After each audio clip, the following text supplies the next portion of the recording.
the recognized symbol of excellence in collecting podcasts.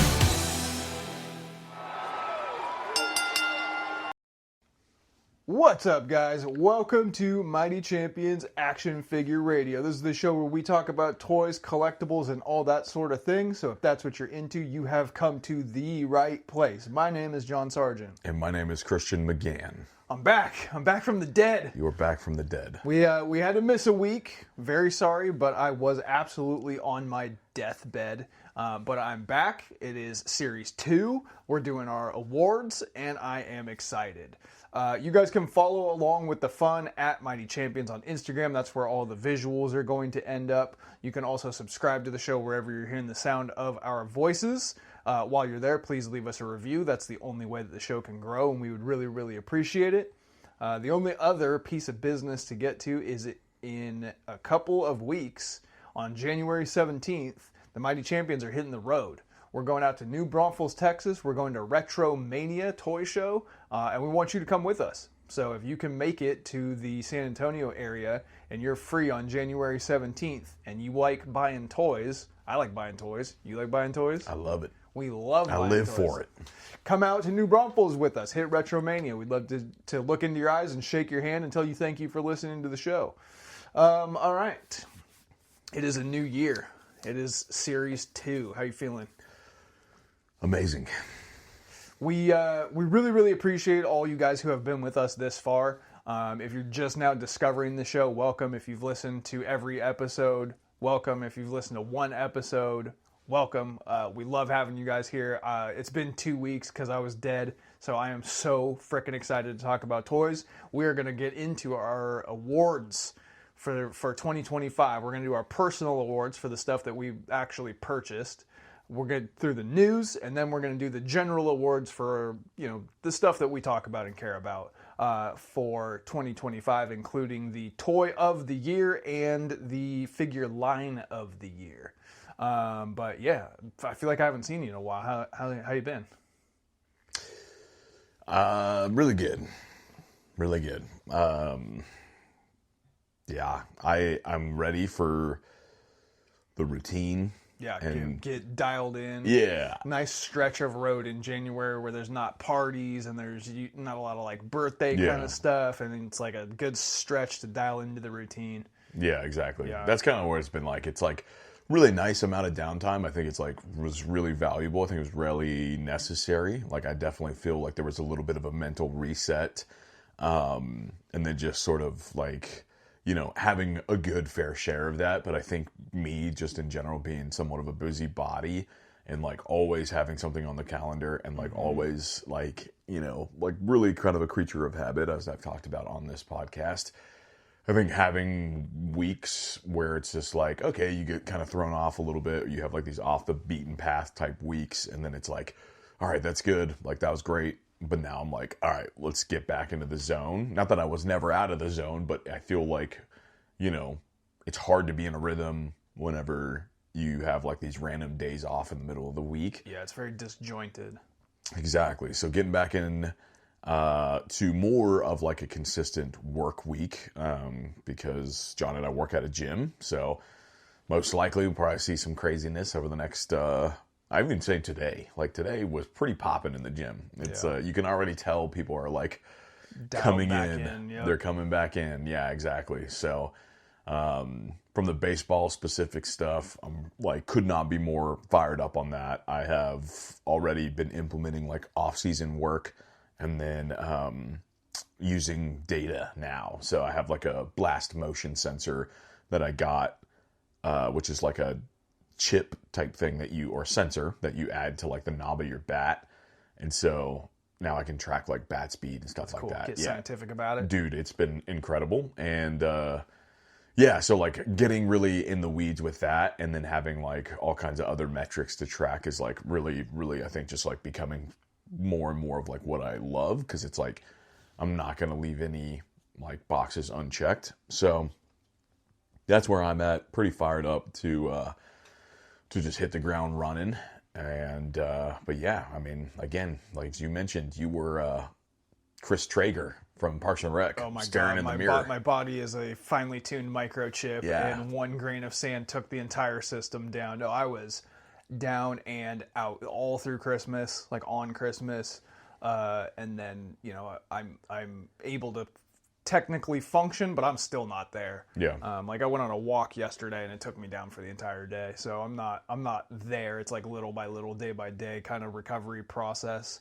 Yeah, but I did go toy shopping a couple of times. So yes. I needed a new calendar, a new like wall calendar for work actually, and I know that Barnes & Noble has cool ones, so I asked Danielle if she wanted to go up to Barnes & Noble, and she was like, yeah, I'll drive.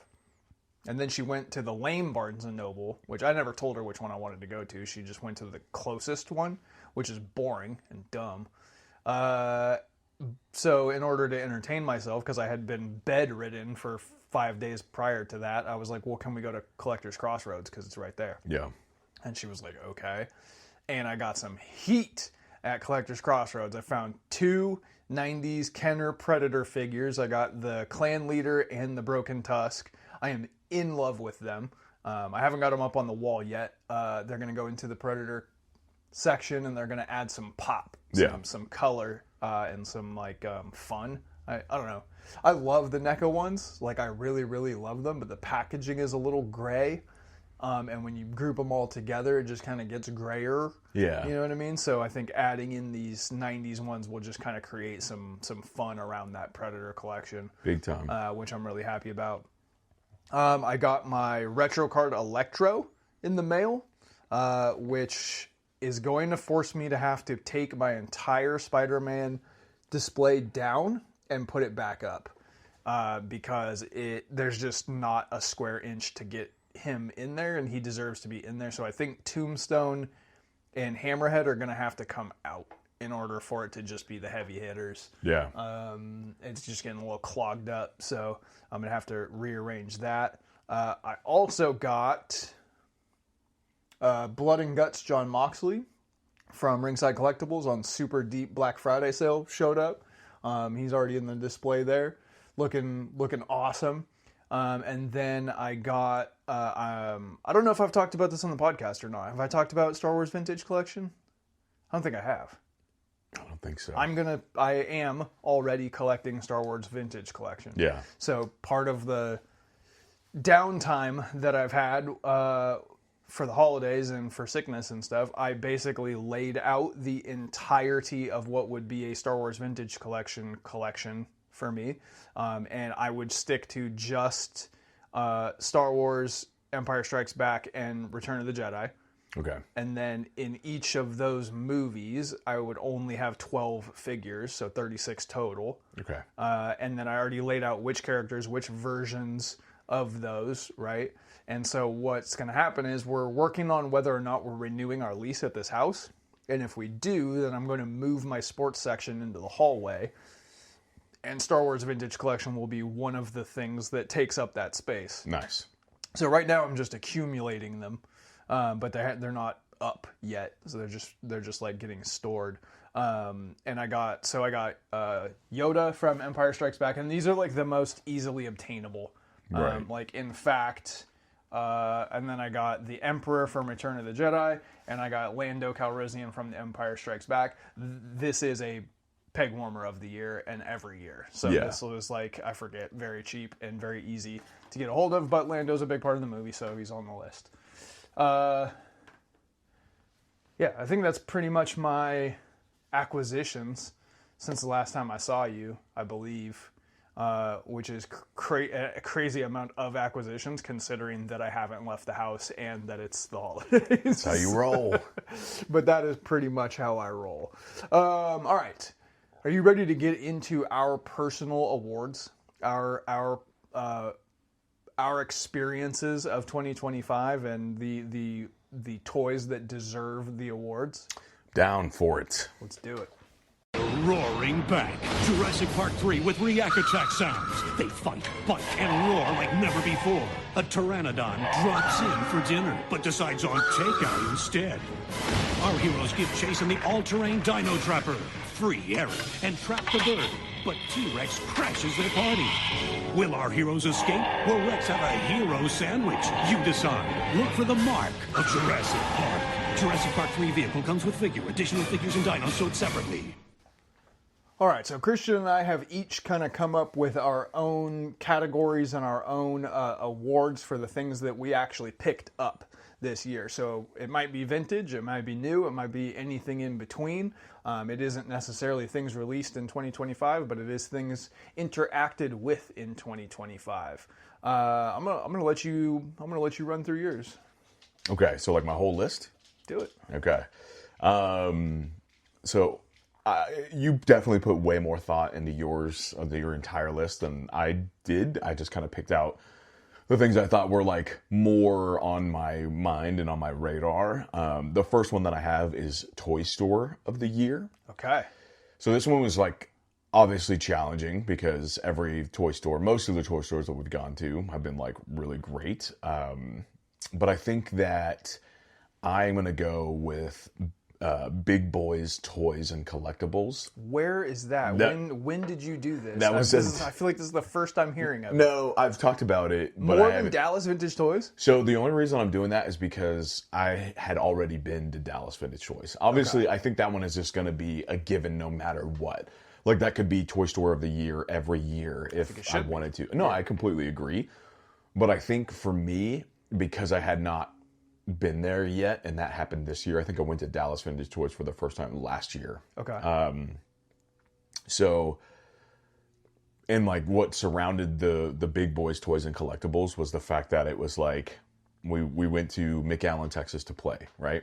Oh, this place. Okay. So that was that place. That was this year. That was this year. Oh my that was God. like back in July. And yeah, so like I think going to McAllen, Texas, which is like in the valley, right, really far away, and then just realizing, okay, there's a toy store 12 minutes away from the Airbnb that we're staying at. And then you're there with, we were there with our friends and Soul Exchange, and like, so just rolling over there, both bands, and then just like being the only ones in the store, the people there connecting with us, obviously, playing our music over the top.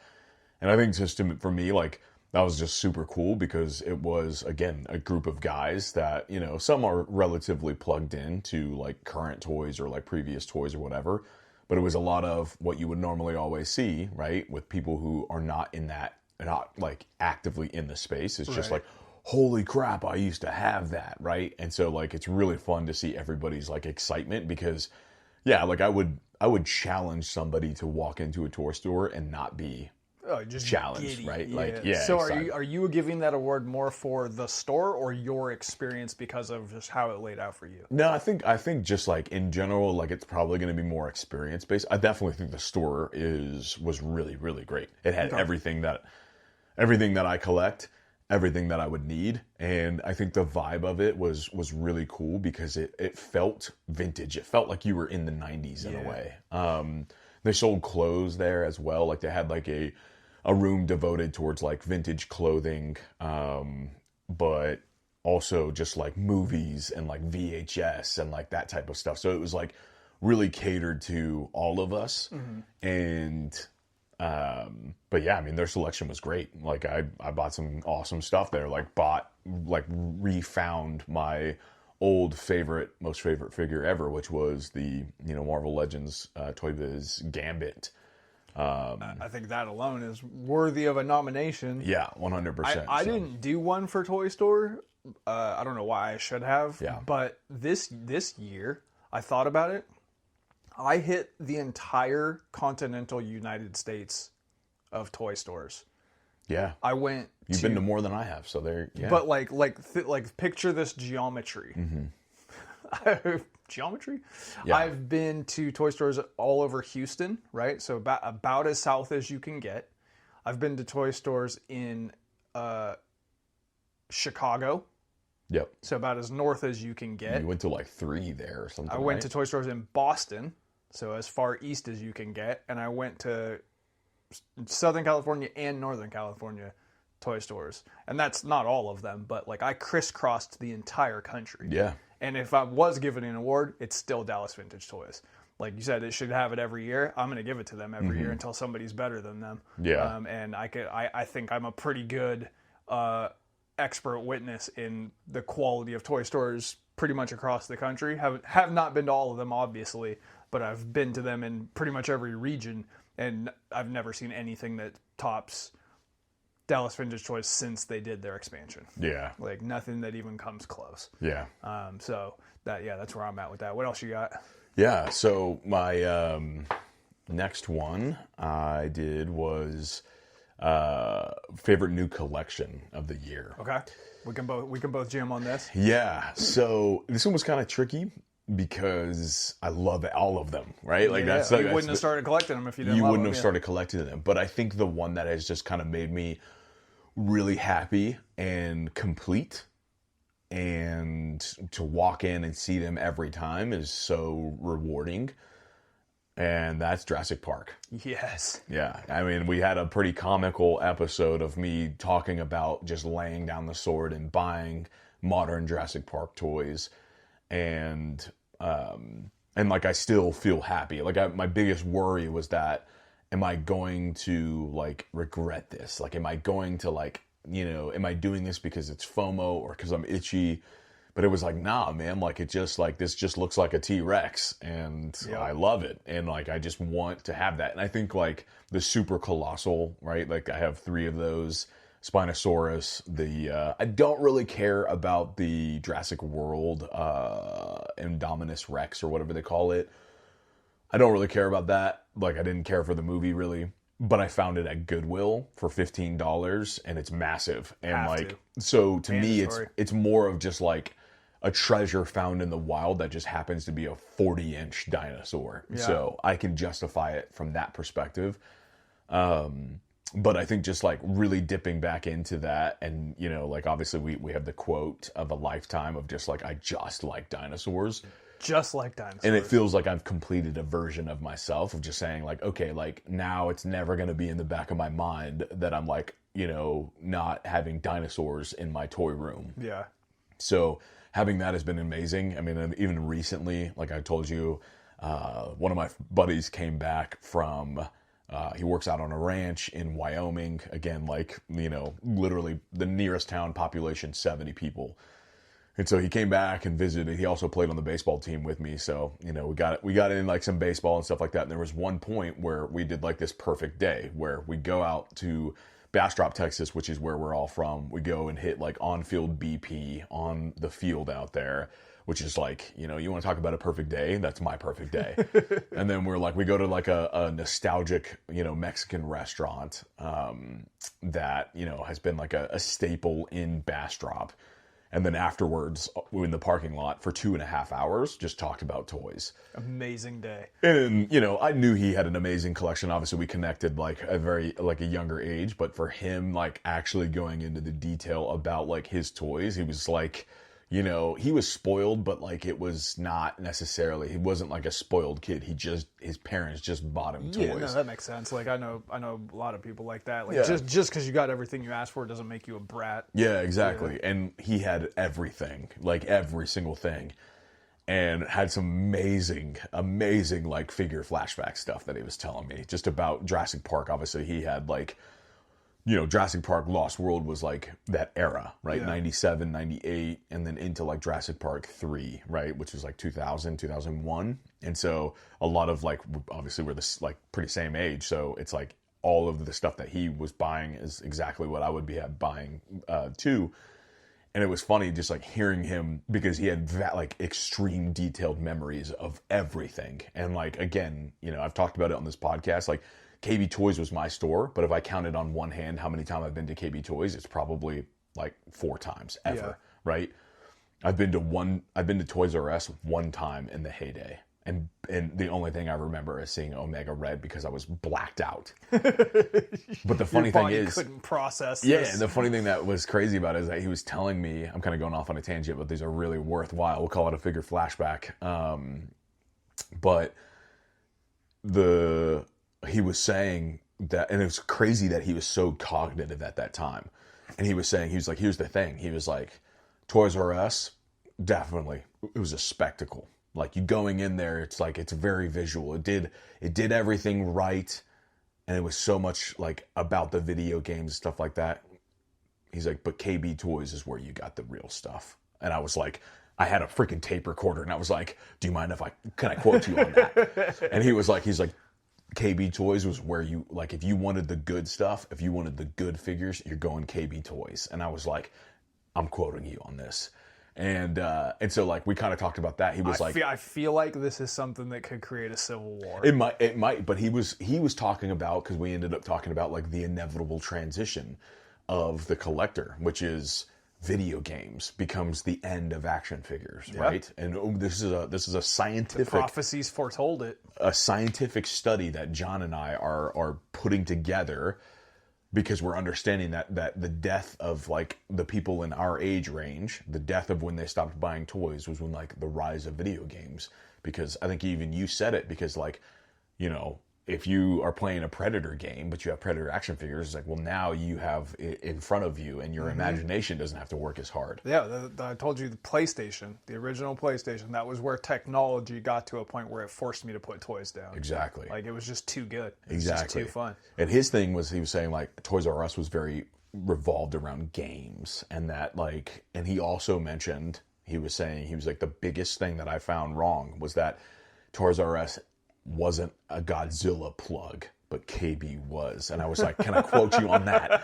I was like, that is amazing. The other thing, too, is that he cracked me up, because he was obviously telling me about how he would play with his toys and how there was very little crossover between worlds. And I was like, that's true. You have to respect it. There were some kids that were chaotic. Yeah.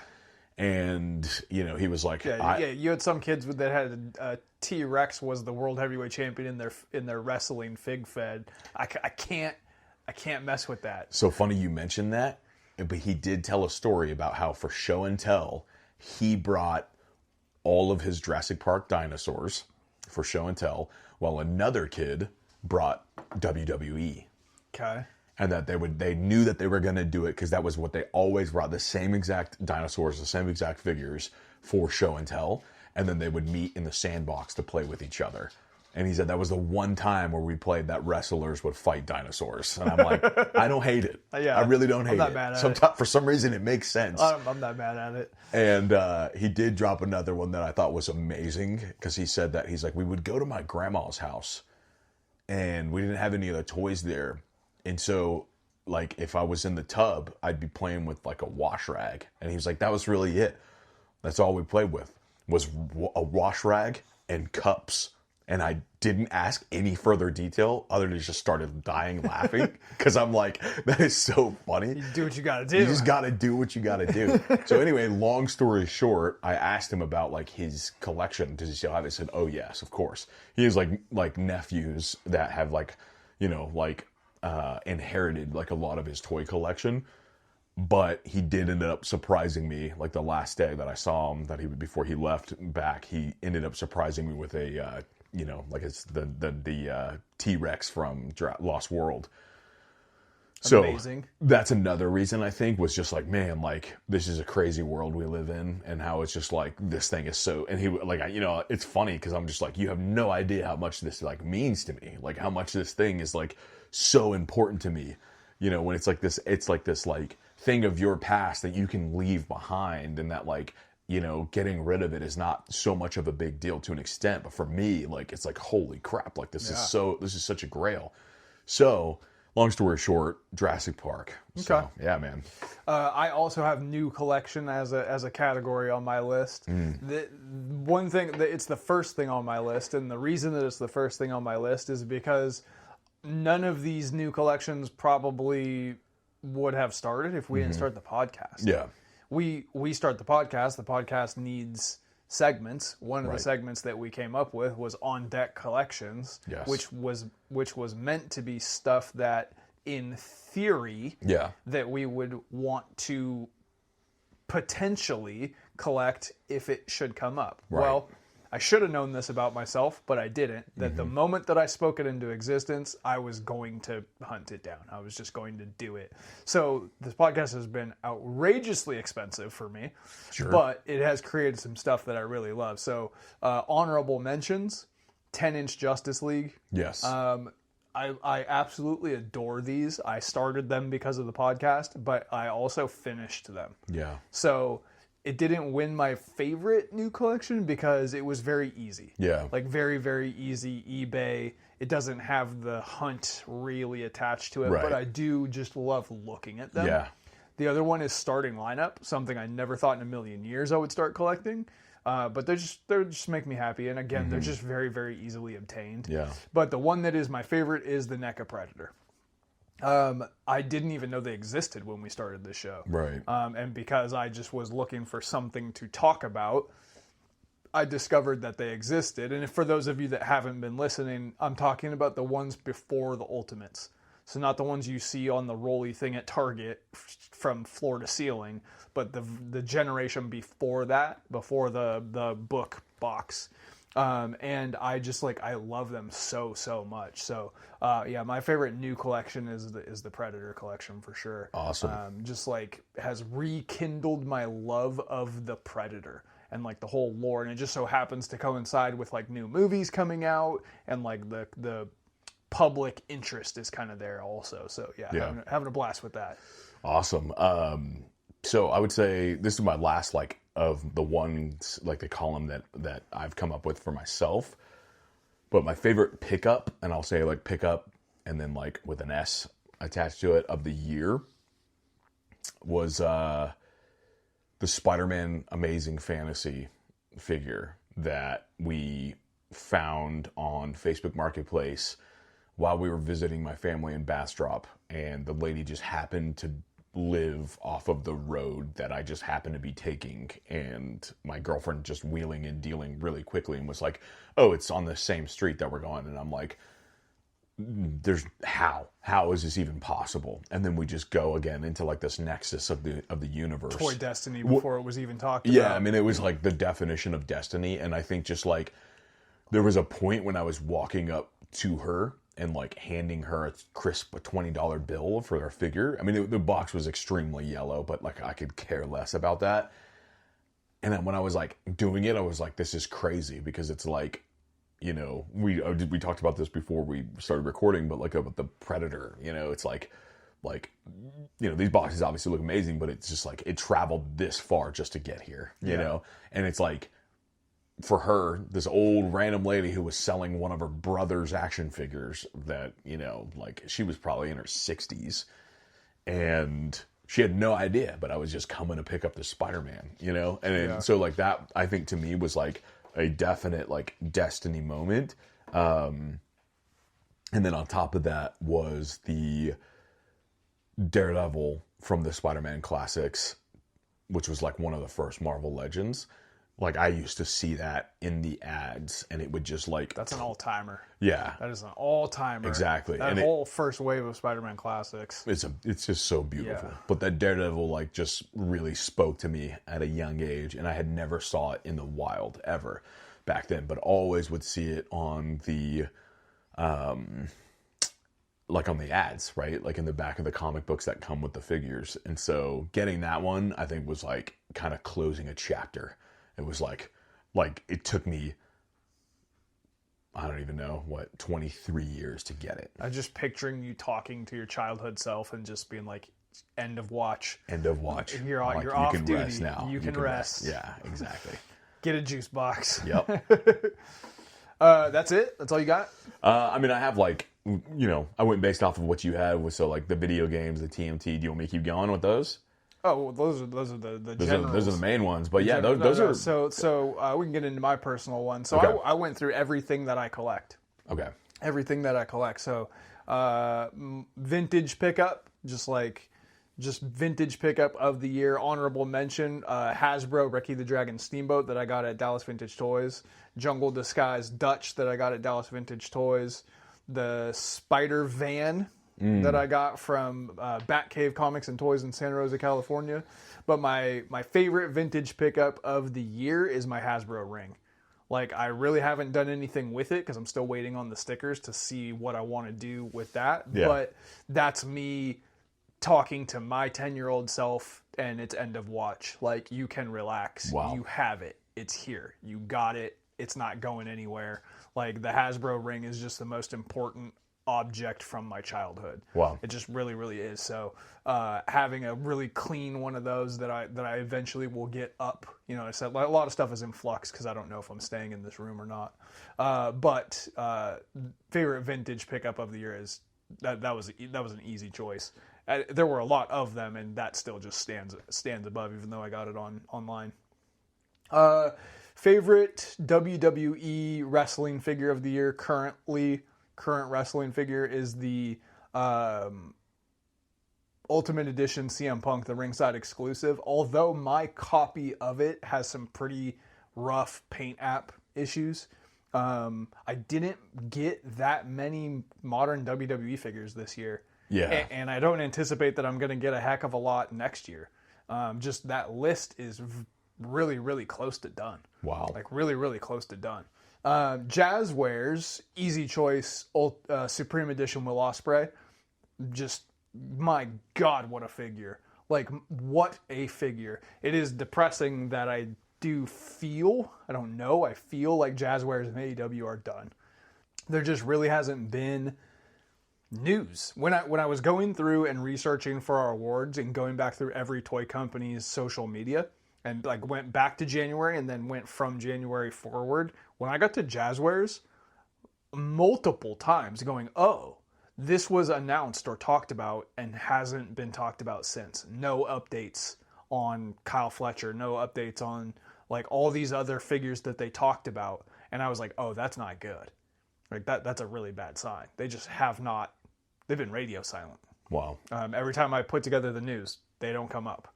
So that's not good. But my favorite Jazwares figure this year was definitely Will Ospreay. G.I. Joe. I bought the most G.I. Joe Classifieds this year that I think I've probably ever purchased in my life. Definitely loved the Retro Card Sergeant Stalker, the Retro Card Beachhead, the Retro Card Cobra Commander, but I bought 4 ESU officers. So I think it was the SU officer for me. Sure. I don't know if the real, I don't consider myself like a true G.I. Joe guy, but for the other, they might like something else. I bought 4. I've never bought 4 of anything. Wow. But I bought 4 ESU officers, so I got to go with that. Marvel Legends, which is probably the thing that I collect the hardest. Yeah. Out of modern stuff. The Maximum Series Hulk and Spider-Man, I liked them both. Like I really did. The Spider-Man is better than the Hulk, but I liked them both. The Spider-Man Retro Card Mysterio, the figure is kind of whatever, honestly. I'm absolutely sick of the rubber cape in figures. But it filled a hole that I really, really needed filled. Like I love the character of Mysterio, and it is a good enough figure, and I really wanted to have a Mysterio, so it made the list. And then X-Men 97 Cable was my front runner. From the moment that I got it until Punisher and Nick Fury showed up. Yeah. So my Marvel Legend pickup of the year is easily that. Like I just love that. I played that game this morning. Like I love the game. I love the figures and how they represent the game. I love the quality of the figures. I love the accessories that you get with the figures. Like a briefcase full of money just does something for me. I don't know. Yeah, sure. I can't really put words on how much I love. Like the packaging was so good. But yeah, like that. So for me personally, Marvel Legends, Punisher, and Nick Fury, and then my figure of the year out of all of those, AEW Jazwares Supreme Will Ospreay. If we did every 5 years, it would be tough to top that figure. Wow. Like the entrance jacket has feathers on it and 29 different patterns, and he has 2 sets of legs. Both sets of legs have more deco hits on them than any figure I've ever like witnessed. Just an incredible action figure. It poses like butter. Like it moves really easily, but it will stay how you put it. Like just an incredible figure. So, but yeah, those are my personal awards for my pickups of the year. Did you have anything else to add before we go to the news? I don't think so. I think you did a good job at being very detailed on that. That's what you do. That's what I do, baby. He works in numbers. New at 11, buyer beware. A local family is outraged over a Teenage Mutant Ninja Turtles toy that they bought for their son. It says a variety of phrases, but the family believes one of them includes a swear word that starts with a B. All right, so unless anything has been added in the last hour or two since I put together this news, there's not a heck of a lot between Christmas and New Year's and stuff like that. I just kind of think most of these toy companies, like any other job, took a couple weeks off, or it's just not a great time to announce stuff. So there isn't a ton of stuff to talk about. There's a few things. One thing that got announced just right before we started recording was there are some new Masters of the Universe 2000X figures that went up for pre-order on Entertainment Earth. So it's kind of the newer, it's still 20-something years old, the 2000X versions of the characters, but in the body style of the old school Motu. So if you're into that, those are up. They're about $22 or so on Entertainment Earth. And then, of course, our good buddy Todd McFarlane never leaves us lacking on news. They did show Zatanna, which will go up for pre-order on the 7th. And she comes with, what's her monkey friend's name? Detective Chimp. Yeah, Detective Chimp. How could I forget? Yeah. Good-looking figures, honestly. Really good-looking figures. And then McFarlane also showed off Professor Pig, which goes up for pre-order on January 7th as well. Not a top-tier Batman villain for me, but good-looking figure for sure. And then they showed off Cosmic Boy, which also goes up for pre-order on January 7th. I have no familiarity with Cosmic Boy. You said he's from the... It's the Legion of Superheroes. Yes. So he's from the future.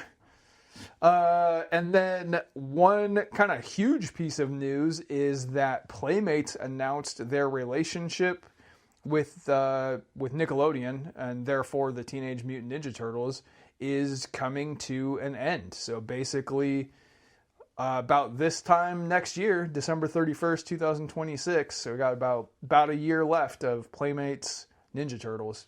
That's kind of wild. Which is really interesting because that can mean a lot of different things. It's not devastating because Playmates and Ninja Turtles have parted ways and come back together a few times. Yeah. And as we sit right now, I think 10 companies hold the Ninja Turtle license. I was going to say, yeah, McFarlane just dropped some. Yeah, McFarlane's got it, NECA's got it, Super 7's got it. But Playmates is the top. That's the one. That's the one, right? So who's going to get the main... Who's gonna carry that flag? Is it NECA? Is NECA just gonna kind of be the main turtle source? You know what I mean? That'd be tough because it's I just feel like that just jumps it into another price point. You know what I'm saying? I feel like maybe the Playmates were more affordable. Yeah. Turtles. But they're not that super high quality either, though, right? Yeah. And NECA has the Ultimate kind of stuff, but they also have the Archie comic stuff and the Mirage comic stuff, and I don't feel like those are crazy expensive. Yeah. Just because they're NECA. So yeah, who knows what's going to happen? You know what I mean? Yeah. Maybe that's something that McFarlane goes into overdrive on. They've yet to put out anything turtle related that piqued my interest. Yeah. But that doesn't mean that they won't. They're losing DC, so they need something to fill that. Wow. You know what I'm saying? Wow. Didn't even think about that. They need a heavy hitter. Yeah. It's not Spawn. It's not Mortal Kombat. You know what I mean? It could be Turtles. So that's something to keep an eye on.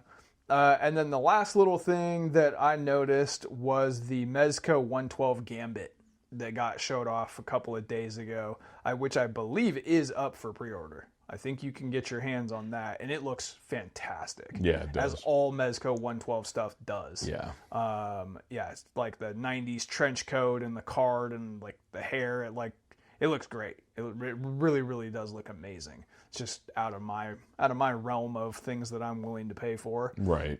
Did you notice any other news going on today? Today? Not really, man. Or recently? anything recently? Yeah, it's this time of year is kind of slow. Oh, there's the Frazetta Conan figures that are on Big Bad Toy Store. Those are kind of cool in that Remco. Yeah, it's kind of like a style. He-Man style. That's Conan. So if that works. Conan's your guy, those are very cool looking figures. Yeah. All right, that's the news. Let's get into the awards of action figures for 2025. There's something strange in the neighborhood. So who you gonna call? Ghostbusters! Each sold separately. Have no fear. Venkman, Stamps, and Spangler are here. So are these ghosts. They've got ectoplasm. We've been goofed. Now what? Stay Puft Marshmallow Man. Let's show this pile of dessert who's boss. Activate Neutrona Blaster. We ain't afraid of no ghosts. Peter Venkman, Ectoplasm, Stay Puft Marshmallow Man, and other figures each sold separately. Ghostbusters, new from Kenner.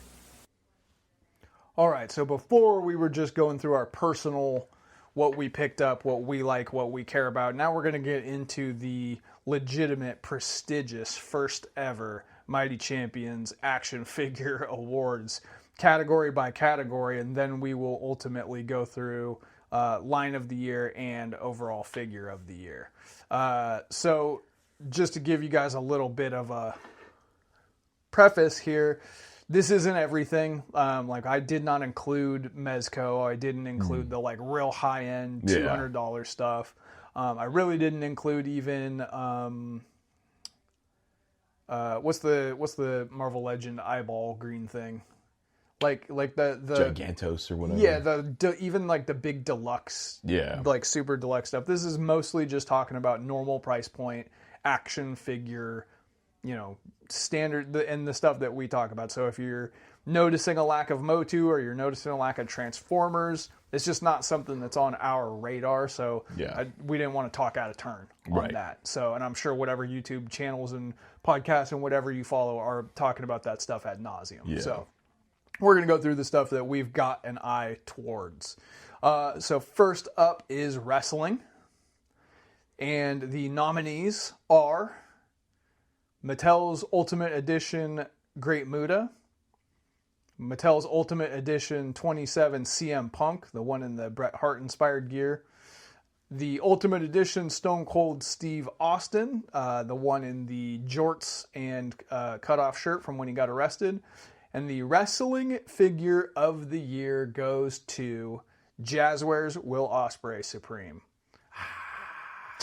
I just don't see how any self-respecting award giver could give an award to a wrestling figure this year and say that that figure was better than that Will Ospreay. If they do, it's just bias against AEW or bias against Jazwares or both. There has not been a better wrestling figure than that this year. There simply hasn't. And that's my unbiased opinion.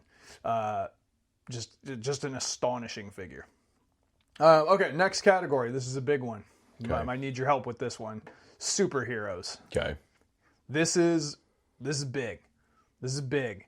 Okay, in no particular order, the nominees are Hasbro Marvel Legends Gamerverse Juggernaut, which, what a beast. Yeah. What a beast. Hasbro Marvel Legends Maximum Series Hulk. I don't know if that one can win because some people got some beef with that one. It's like, a lot of people loved it, a lot of people didn't love it. Right. I feel like I've seen more hate than I've seen like the reuse factor, the head sculpts. Hasbro Marvel Legends Maximum Series Spider-Man. Pretty much universally loved. Yeah. Except for the price point. Right. Hasbro Marvel Legends mini comic Rom the Space Knight. That's a good I've watched a bunch of countdowns and it's on everybody's. Yeah, I like that one a lot. Yeah, it's a really cool looking figure. McFarlane DC Multiverse Deathstroke. Yeah. Like, if you love Deathstroke, like, can't do any better than that. Can I add 3 to the McFarlane? Yeah. My own? I don't know how you're... Yeah, if you're going through... Okay. So, I do believe that figure looks amazing. I think they did an amazing... The Deathstroke? The Deathstroke, yeah. So, I've got 3 more. Batman Year 1. Because it's like... It just looks different than a McFarlane Batman. Like, they actually... Like, the head sculpt looks like Year 1.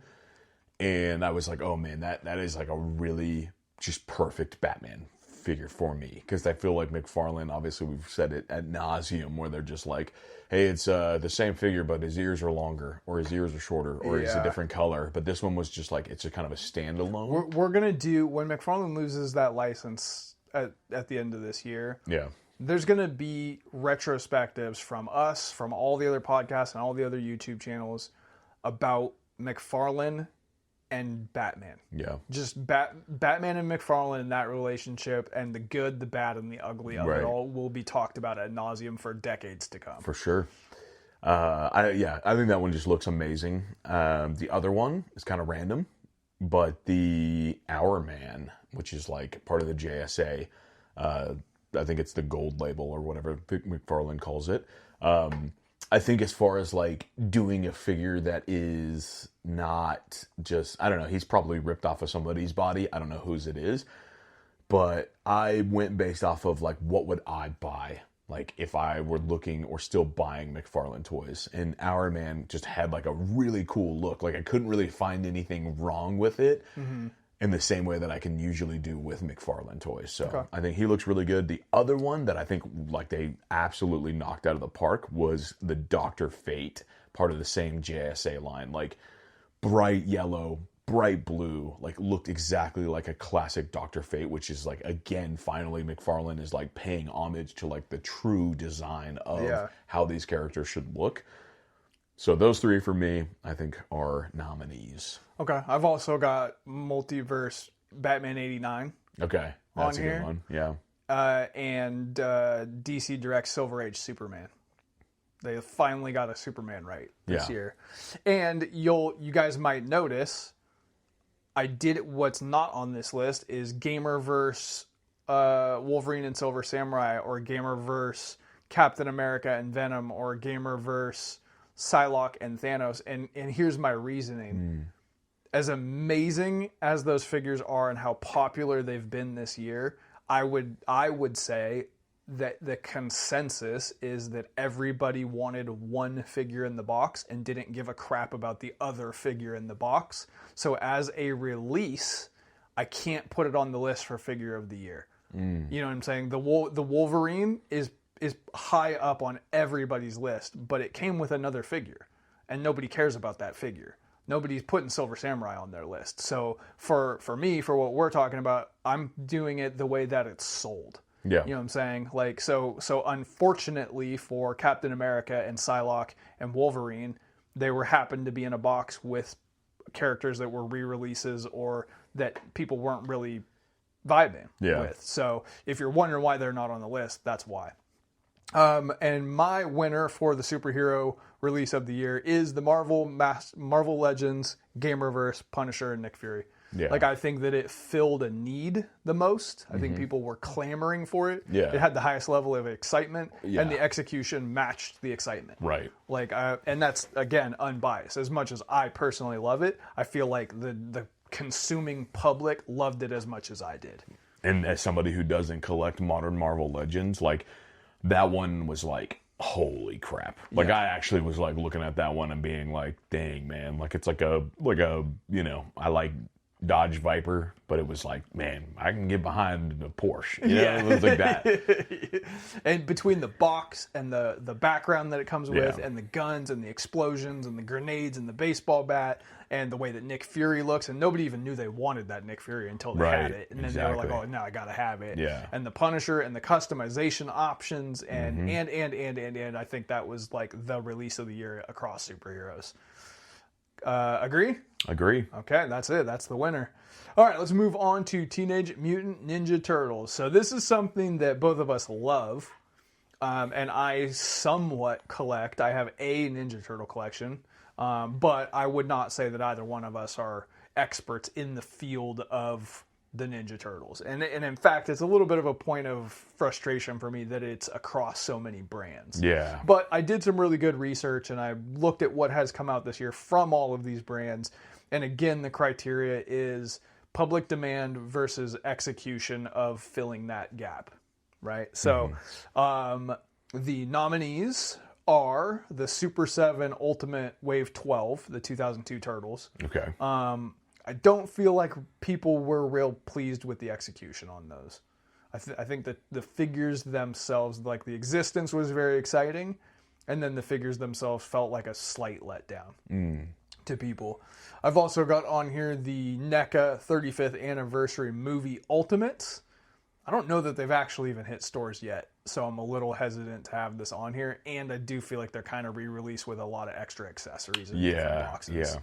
I've got the NECA 2012 TMNT, which again maybe haven't been released. I think I'm not entirely sure actually on that one.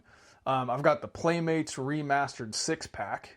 Which that one was huge for people. So that one I put on my list for, I think, just like what I think would be, because like if I because I don't collect the Turtles, but if I collected modern Turtles and I wanted the look of the classic ones, like to me that would be the perfect way to go get it. Yeah, it makes perfect sense. Because there's a 6-pack. You literally get. Yeah, you start the whole thing. You start the whole thing right there, and it's not expensive, right? Yeah, and like it has the look, it has all the characters you want with their look, and the box looks cool, and it's a 6-pack. So who the heck doesn't want to open up a box full of 6 toys? Like, and the box is very cool. Exactly. Like, it looks like the old layer. Like, the one that I went with though as the best turtle release this year was the NECA Cartoon Ultimate Shredder. I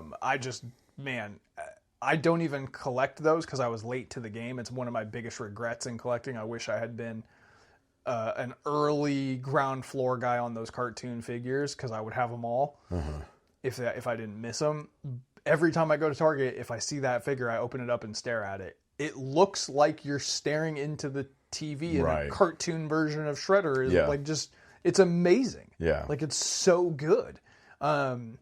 We did have Nick offer up the what was his option? Wingnut and the like Archie Comics 2-pack with like the bat and the other wacky guy. Like the Jack's Duck thing? No. The reason I didn't include them is like these are side characters, B-list characters. Yeah. As well executed as it is, it's not filling a demand. Right. All right, moving on to G.I. Joe Classifieds. This is something that I pay very close attention to and that I collect somewhat because I just, as we've talked about, I don't know who a lot of the characters are unless they were old school characters. So I do a lot of the retro card and I do a lot of that kind of stuff because I know who these characters are. But I am plugged into the community and what they like and what they care about. So I have got here the G.I. Joe Classified ESU Officer. That was a weird one because before it was released, people didn't want it. People were like, it's dumb. You wouldn't even wear this tack thing with that tack thing. And it's just a cop. And who even is this guy? And then when it was released, it went bananas. Yeah. Everybody was like, this is the greatest thing in the world. Because I was ahead of the game. I was like, oh, this is the cop in all of your displays. Right. And guess what? Now everybody's figure photography is filled with the ESU Officer. Yeah. I've got on here the G.I. Joe Classified Night Force Beachhead and Quick Kick 2-pack. If I didn't already have my Beachhead and Quick Kick, if I was like a super G.I. Joe guy that was getting like, oh, I need all of Night Force, that release is so sick. Yeah. Like both of those figures are so sick. G.I. Joe Classified Cobra Commander with combat armor, the Once a Man. That one was highly, highly anticipated and well executed. I saw it at pretty much every Target around here, and then I didn't see it at any Targets. It was just here and gone because people swooped that bad boy up. And then the award for Best G.I. Joe Classified of the year goes to Crystal Ball. I don't even know what that is. Oh, you missed that one? He's like a Cobra sorcerer. Like, it comes with a bunch of really cool, like, translucent green effects. And he has, like, maybe I did see that. He's kind of their Mysterio. Okay. He's kind of those vibes. And that was like, man, you probably haven't seen it because people bought it. You know what I mean? Wow. It's like impossible to find kind of already. Okay. It was one of those. So, see, I would have went with the cop. Really? Yeah. Okay. Because I think the cop is just like the perfect, like G.I. Joe is the perfect toy, but like the cop is so perfect because because of its ability to be across many different worlds. Yeah. And I think if I were like... They even nailed the scale of it. Yeah. Because, like, if you look at it in my wrestling section, it's the shortest figure in there. Exactly. But it should be. Yeah. You know what I mean? The wrestler should look huge in comparison. I mean, even if there was just like these were not G.I. Joe toys and they were like police officer action figure line, I guarantee you I would have bought them when I was younger. Like, if it was just toys that were just like police officers or firemen or whatever that were like as articulated with all the accessories, like, dude, so sick. So I probably would have put that as like the I think that's fair. Yeah. I think that's fair. Okay, let's move on to the video game category. This is really hard. The video game category is really hard. There's really only 2 participants, which would be Jada Toys in their Street Fighter line and McFarlane Toys in their Mortal Kombat Classics line. Here's the kicker for me, is that I don't see a difference in quality across the entire Jada Street Fighter 2 line. And I mean that as the utmost compliment. They are all incredibly sick. I don't collect them. I just like Street Fighter. I don't love Street Fighter, but I do think those figures are great. The characters are great. The execution is great. So this one I spent probably the most brain power on this one, trying to do it justice based on what I think other people think, if that makes any sense. Yeah. So the nominees in this one are McFarlane Toys Mortal Kombat Classic, the Scorpion and Raiden 2-pack. And I put that on the list because it's bloody. Like, I feel like a Mortal Kombat figure covered in blood is superior to a Mortal Kombat figure not covered in blood, even if it's the same figure. And then the McFarlane Toys Mortal Kombat Classic Sub-Zero and Milena 2-pack, same reason. And then Jada Toys Street Fighter Guile Player 2, the blue one. Like, oh my god, what a figure. What a figure. But I also have on here the Vega, Sagat, and Blanca, because why not? They're all I've seen them win figure of the year on other people's stuff, each one of those. And I think it's just personal taste. Yeah. So I ended up giving the video game figure of the year a tie between the Jada Toys Street Fighter 2 Ultra M Bison Player 2 and the Dhalsim Player 2, which were both San Diego Comic-Con exclusives. And the reason that I gave it to those, not only do they look fantastic, but they come with the accessory of the burning guy. I've never played that game in my entire existence. So you shoot fireballs, and there's an animation where the guy goes flying across the screen on fire. Oh, okay. That exact same animation is used in the Punisher game. Oh, okay. And they come with a burning guy. That's cool. Which is like, you can't ask for a cooler accessory than that. That could be used in all of your displays as well. Sure. You know what I mean? It comes with a little stand, so he's like in the air. Like, I may have seen it in passing. Ask Nick about it. Yeah, he may have even sent that to me. Yeah. Because I had no idea any of these characters' names until this year. Because of the toys? Because of the toys. Yeah. Yeah. Yeah, we got some downtime today. We could play some Street Fighter. Cool. It's just a fun, cool universe. Like, I've seen the anime movie back in the day. Like I said, I do like it. I really like it. But I've always been a Mortal Kombat guy. Yeah. The bias in me would love to say that Mortal Kombat was better than Street Fighter because that's how I grew up. The fact of the matter is they're not. Yeah. Like, the scale is weird and they're like fine. You know what I mean? So, yeah. But yeah, congratulations to M. Bison and Dhalsim. Nice. We have a category on here for vehicles, but I kind of want to almost skip it because I realized that out of the 30 vehicles that were announced in 2025, they were all just pre-orders that haven't been released yet. I don't think that many vehicles... The only vehicles I really can confidently say were released were the Star Wars Vintage Collection Land Speeder with Luke Skywalker, which is $90 at GameStop, and the G.I. Joe Classified Awe Striker with Crankcase. So by default, I would give it to Crankcase and the Awe Striker, which is cool.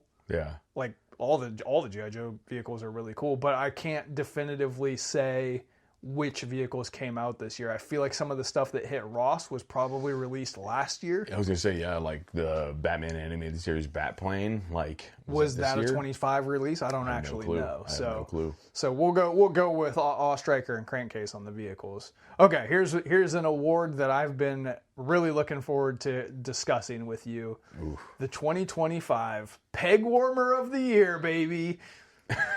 Peg Warmer of the Year. You spend not as much time as I do in the stores, but you are in the stores. I do see it, though. You do see it. Yeah. So here are my nominees. Okay. NECA Horror. All of it. All of it. That's amazing. All of it. That's as great amazing. of figures as they are, you ever been into a Target and didn't see a trillion of them? Trillions of them. That's why they're all at Ross right now, literally. Yeah, wild. The McFarlane Collector Edition Adam Strange. I thought that dude was an employee there. I thought they hired Adam Strange to just kick it out every single Walmart and Target across this country. Yep. The entire line, as I love it, I buy it. The entire line of WWE Legends at Target, guaranteed to go to clearance and stay at clearance. Like Terry Funk, The Undertaker, Billy Gunn, like just kicking it on the clearance rack, not moving, $5. Hilarious. And little Billy walks by and is like, nah. Hilarious. I'm cool off that. I wanted to give the award to this one, but I just couldn't because he's been surpassed. Marvel Legends Iron Man Retro Card Whiplash. If you guys follow us on Instagram at Mighty Champions, every time I see this guy, I give him the finger, and he just won't go away. The Marvel Legends Iron Man Retro Card Whiplash ended my YouTube channel because I was like, people have to be sick of watching this. Yeah. I'm sick of seeing him. Right. And that was a full-blown year ago, and he is still just kicking it. Everywhere. Yeah. He hit $5 also and didn't go anywhere. That's crazy. Like, Can't even get rid of them. I did see, I don't know if it was Toy Shiz that like shared something, but it was the Black Panther, whatever this is, the sequel of Black Panther. And it was at Ollie's, and it was like $1 basically. Like they were like, could not even get rid of them. Yeah. Which is hilarious. Yeah, bad news. But the Peg Warmer of the Year for 2025, 2024, 2023, 2022, 2021, and 2020, Star Wars Black Series Lando Calrissian. Wow. Nobody in the history of toys has held on harder than Lando. That's crazy. You can't walk into a store in this country and not find Lando sitting there full price still, staring back at you. That's crazy. Doesn't go to Ross, doesn't go to Ollie's, doesn't go to Didi's, just kicks it at Target. He'll be there next year and the year after that. And That's the year fine. after that. I will throw in the MCU like movie releases or whatever those are. I know you said like those are like, I don't count those because I think they're meant to be evergreen. maybe, but I'm tired of seeing them. Like I think to me that's what like they're obviously like the things that are like good are going to be gone. They're obviously not good because they're always there. I was at Target a couple of days before I got sick, and I'm standing in the toy section, and this lady comes in. It's before Christmas, and she had like a really thick like Italian accent, and she was like, "Excuse me," probably not a great impression to be doing. Yeah. She was like, "Where's the Captain America?" And I go, right there. And it was the MCU Captain America. She was like, my grandson, he need this. And she was like, what else is Captain America? And there was nothing else. I couldn't really help her beyond that. But I actually personally helped to move one of those. Well, there you go. So that one and like the Spider-Man one, the Iron Man one, those things are just hanging out. Yeah. Yeah. They're there, but not like Lando. Nah. Not like Lando. Okay. The WTF figure of the year. Ooh, okay. The WTF figure of the year. And if you think of some other ones, feel free to jump in here. So I haven't yet to give out an award, so we can talk this through. Okay. The nominees that I have on here is the NWO 3-pack that Mattel put out with Kevin Nash, Hulk Hogan, Scott Hall with painted on t-shirts so that when you adjust their abs, the shirt design gets disrupted. Interesting. They all have the same legs, so they're all very short, which is like the Build-A-Figure like jean legs. So like these are like the 3 tallest guys, and they're crazy short, like just crap figures that went from, what was it, $90 when it first came out and eventually clearanced down to like $20. Wow. And that was the only reason that it wasn't still hanging around. Like, just so bad. Again, from Mattel, the Evolution 3-pack, but just Triple H. He's wearing a suit, but the entire suit is soft goods. So he's got a cloth shirt with a cloth jacket and a cloth tie all on. He looks like a cartoon that had a bomb go off in his pocket. It is so unbelievably bad. Wow. Like, useless to anyone, like, on this earth. That's funny. I have on here the entire WWE Street Fighter crossover. I hate... Like, we were talking about them when they got announced and talking about them on the news, and there was, like... I was just talking about them because they were out with no intention of buying them, and then one day I just realized I don't just dislike them, I can't sanction their existence. Cody Rhodes is playing Guile in the damn movie. Who's he? What's his crossover figure? The Guile is John Cena. Okay. Like, what are we doing? Like, euphoric. Like, oh, The Rock is M. Bison, and like the Rey Mysterio is Ryu, and like, who cares? Who wants this? Even like, I know several people that are WWE guys and Street Fighter guys that are like, boo, no, thank you. The Ultimate Warrior is Blanca, who asked for that. Yeah, they're just bad. And then I think the one that maybe wins the award, once I saw them in person, is the Godzilla and Terminator crossover figure. Or sorry, Godzilla and Ninja Turtles. Yeah. Crossover figures. I saw the Leonardo in the store and I cracked up laughing. Yeah. What the hell is this? Again, who asked for this? Yeah, that's funny. I could see that. I could definitely see it. I think the Justice League, like Godzilla and Kong crossover, is probably up there with it too. Oh, the McFarlane ones? The McFarlane ones. I get it. Like, it would be cool, I guess, but then it's like, also, it's like not to scale at all. And they come with like a little Batman. They come with 2 figures that are both not to scale. Yeah, so. Yeah. Like, to me, that's kind of in that same vein. What about the Justice League Sonic the Hedgehog ones? I don't mind those. Okay. Like, the actual toys that come with them, I think are pretty cool. And I see a lot of people excited about that. Okay. So, I like them. I like the way the Dark Side is an awesome freaking figure. Yeah, it is. That's true. I've seen it stolen a couple of times. Wow. All right, let's go with Godzilla and TMNT as the WTF figure of the year, because what on earth is this? Yeah. What are we looking at here? Okay, real quick, the new line of the year. If you can think of some other ones, there weren't a ton of them. So the Ringside Collectibles Unsanctioned Classic Superstars, great so far, off to a hot start, just not that many releases. And then the Operation Monster Force line from Big Bad Toy Store. I think I'm going to give the award to Operation Monster Force because I think they've executed some pretty amazing figures. I just don't see it really grabbing any kind of mainstream consciousness, really. So if there are other new lines that came out this year, I can't think of them. I can't either. Okay, now the big ones. The big ones. Line of the year. So out of everything that we've talked about here, G.I. Joe was going strong this year. G.I. Joe had a great year this year. I feel like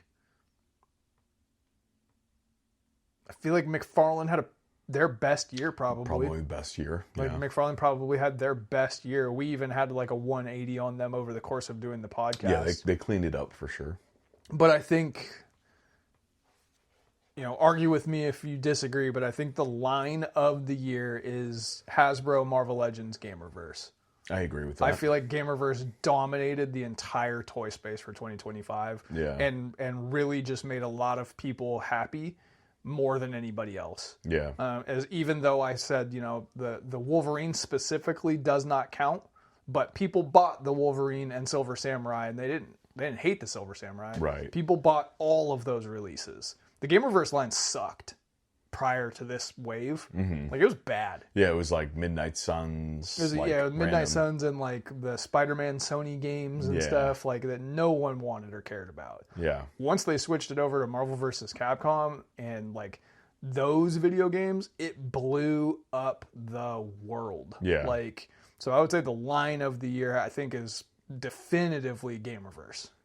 I agree with that. Yeah. I think because like just again watching from a distance and seeing how excited everybody was on it, and I think just like the concept of it, like Venom coming with Captain America, like I think that again, like if I was a kid seeing that, I would have been all in. Yeah, and other than the price point, which, you know, in the context of modern day, the price point is fine. Yeah. It's just modern day price point is higher than it should be, but that's a discussion for another day. It's as successful as you could ask for from a toy line. Yeah. Like, as successful as you could possibly dream up. Okay, the big one. Overall figure of the year. Okay. Out of everything that we've discussed here, so what do we got on the list? We got the Will Ospreay. Yeah. We've got the Gamerverse 2-pack with Punisher and Nick Fury. We got Cartoon Shredder. We got Crystal Ball from G.I. Joe. We got the M. Bison or the Dhalsim or both from Street Fighter. What do you think is the overall figure of the year? I mean, from my interest level, yeah. I would have to go with the Punisher and Nick Fury 2-pack. If I was taking my bias out of it, I would say that just served the most people the best. If my bias was included, mixed with just, you know, science, I would say it's the Will Ospreay. But that's a little bit niche. It wasn't even in the top 5 on Ringside Collectible sales. Yeah. So it didn't. I would say that, and even the Street Fighter, I would say, still kind of lands in that. Yeah, it's just not that great of an amount of people served. So are we going with Punisher? I'm going with Punisher, yeah, for sure. Figure of the year for 2025 is the Gamerverse Punisher and Nick Fury 2-pack. Who would have thought it? Who would have thought it? I didn't see that coming. I mean, I think if we had a couple more weeks, you probably would have came up with it. Yeah, maybe. I think so. I mean, you've done that already 5 times, so I think you would have put it together. Yeah. All right, man. Get at us, guys, at Mighty Champions, and let us know your personal pickups, what you thought of our list. Hit us with your list. Argue with us. Agree with us. Whatever it is that you want to do, at Mighty Champions, get at us. Let us know. Thank you very much for joining us for the first episode of Series 2 of 2026. And we'll catch you guys next Monday. Peace.